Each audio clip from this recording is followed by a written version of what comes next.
ləzzətə, xoşluğa, zövq almağa, şadlığa mane olan amillərdən biri də günahdır.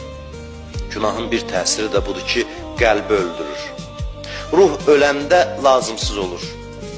İnsanlıqdan çıxır. Ruh öləndə Allah ruhda zuhur eləyə bilmir. Allah gərək qəlbdə zuhur eləsin.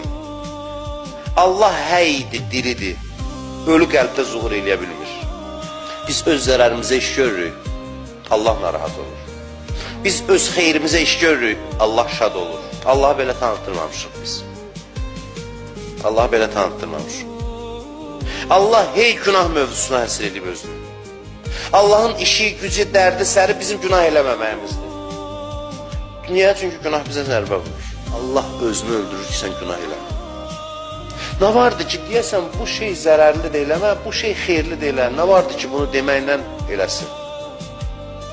Allah yaradıb görür, bilir ki, deməklə bu düzəlməyəcək bu. Böyle bir varlıq, düzəlməyəcək. Deyir, gərək mən qarışım işə. Allahlığımla meydana girim. Mən gərək fəryad eləyim, əmr eləyim, qadağan eləyim, təhdid eləyim, danışım, deyim, təşviq eləyim. Hər hansı vasitə ilə işə girim, bir səs-küy yaradım ki, bunu çəkindirim. Yoxsa deməklə nə olmur? Böyle bir varlıq desən ki, bir dəfə filan şeylər sənə ziyan deyə, düşün başlıqda ziyan da eləməyəcək. Elə olmur axı, biz özümüzü tanıyırıq da. Orucluq nədir bax? Giriftar qoyub biz ac-susuz qalmışıq, oturmuşuq burada bir saat, məcbursuz mənə qulaq asasız. Nədir mənası?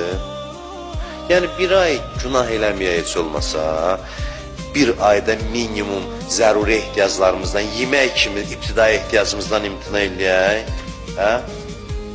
Bir ay ki, bəlkə sonradan da davam eləyə bildik. Bunun üçündür bu şey.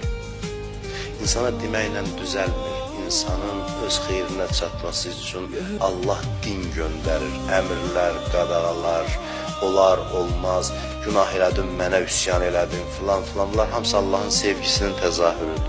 İl ərzində günahdan qorunmaq üçün ən gözəl fürsətin içindəyik.